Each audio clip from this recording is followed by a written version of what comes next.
হিন্দু বাঙালি BJP চৰকাৰ vote দিছোঁ, BJP চৰকাৰক আমি আঁকোৱালি লৈছোঁ। তথাপিও আমাৰ লগত বিজেপি চৰকাৰে প্ৰতাৰণা কৰি আছে। কি কাৰণত প্ৰতাৰণা কৰি আছে?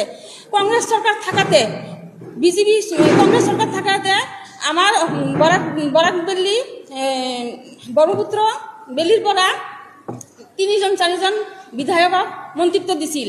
আজি আমি দেখিবলৈ পাইছোঁ 3বাৰকৈ আমাৰ বিজেপি চৰকাৰ আহিছে, আমাৰ কোনো হিন্দু বাঙালীক মন্ত্ৰিত্ব দিয়া নাই। আমাৰ সমস্যাৰ কাৰণে কোনে মাত মাতিব? এজনো যদি আমাৰ বিধায়ক যদি মন্ত্ৰিত্ব নাপায়, আমাৰ বহুত সমস্যা আছে। আমাৰ সমস্যাৰ কাৰণে মাত মাতাৰ কাৰণে আমাৰ একজন মন্ত্ৰী লাগে, দিব লাগিব আপোনাৰ। অন্যথা আমি কিন্তু বেলেগ ধৰণৰ চিন্তাধাৰা কৰিম। কিয় এইটো বেলেগ ধৰণৰ চিন্তাধাৰা কৰাৰ কাৰণে বিজেপি চৰকাৰ দায়ী হ'ব। বিজেপি চৰকাৰ আমাক বাধ্য কৰিব যে বেলেগ চিন্তা কৰাৰ কাৰণে, কিয়নো আমি কোনো সহায় সহযোগ নাপাওঁ হিন্দু বাঙালী। সেইকাৰণে আমি বিজেপি চৰকাৰক এইখিনি অনুৰোধ কৰোঁ যে আমাৰ ব্ৰহ্মপুত্ৰ বেলিৰ পৰা হিন্দু বাঙালীক যিকোনো একজন বিধায়কক মন্ত্ৰিত্ব দিব লাগে। নিদিলে আমাৰ কোনো বেলেগ ব্যৱস্থা কৰিব লাগিব, বেলেগ চিন্তাধাৰা কৰিব লাগিব।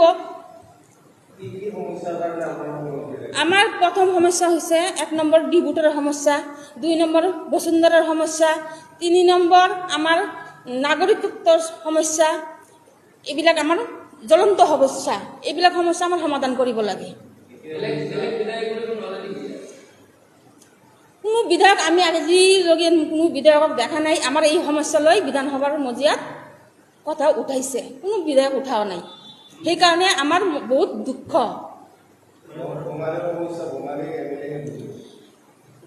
এইবিলাক কি বুজিব? কোনো এমএলএ কোৱাই নাই, আমাৰ সমস্যাৰ কথা নুঠায়। সেইকাৰণে আজি সংবাদ মেল কৰাৰ কাৰণে বাধ্য হৈছোঁ। আগন্তুক দিনক আমাৰ বেলেগ চিন্তা কৰিব লাগিব যদি আমাৰ সমস্যা সমাধান নহয়। আমাৰ লগত কংগ্ৰেছ চৰকাৰে প্ৰতাৰণা কৰিছে। আজিৰ তাৰিখ দেখি আছোঁ আমাৰ বিজেপি চৰকাৰেও আমাৰ লগত প্ৰতাৰণা কৰি আছে। আমাৰ ডিবুটৰ সমস্যা লৈ, আমাৰ নাগৰিকত্বৰ সমস্যা লৈ কোনো মাতি নামাতে চৰকাৰে।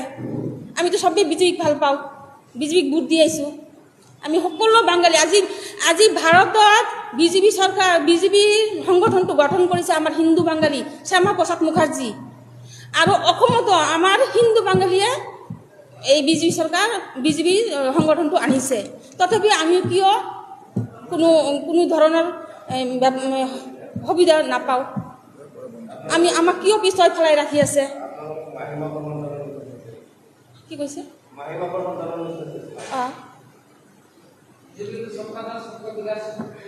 কৰি আছে, চবকে বিকাশ কৰি আছে, কিন্তু আমি সেই ধৰণৰ ওপৰত আমাৰ কোনো কথা ক'ব লগা নাই।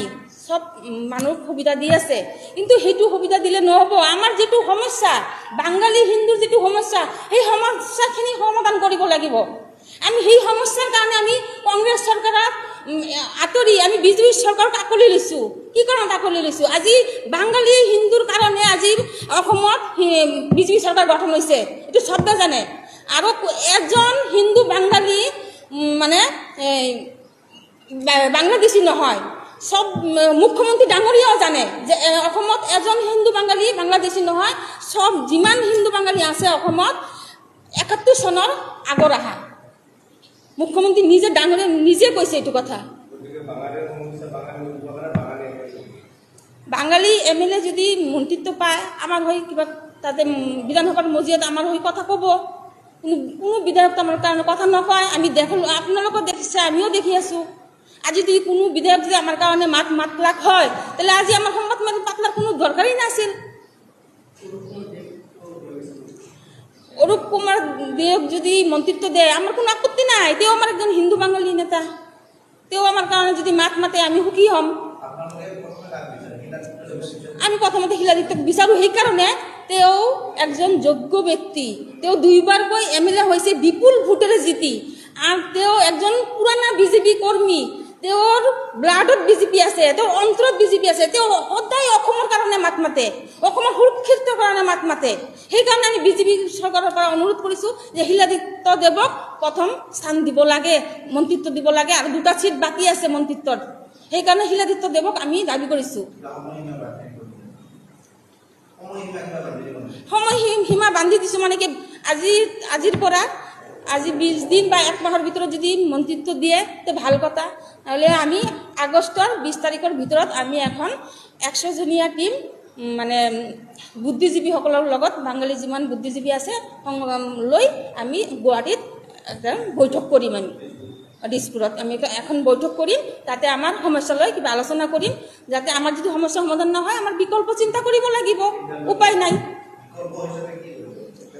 সেইটো আমি পিছত চিন্তা কৰিম। আমাৰ যদি বিজেপি চৰকাৰে যদি আমাৰ কথা মানি লয় তেনে আমাৰ চিন্তা কৰিব লগা কোনো কথাই নাই, আমি বিজেপি চৰকাৰৰ লগত থাকিম।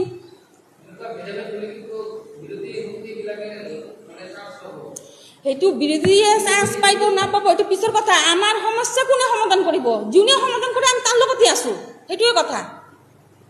আজি বিজেপি চৰকাৰ যদি আমাৰ সমস্যাবিলাক যদি সমাধান কৰে আমি বিজেপি চৰকাৰৰ লগত আছোঁ, এতিয়াও আছোঁ, আগন্তুক দিনতো থাকিম। আৰু যদি আমাৰ সমস্যা সমাধান নহয় তেনেহ'লে আমি হিন্দু বাঙালী আমাৰ বেলেগ চিন্তা কৰিব লাগিব,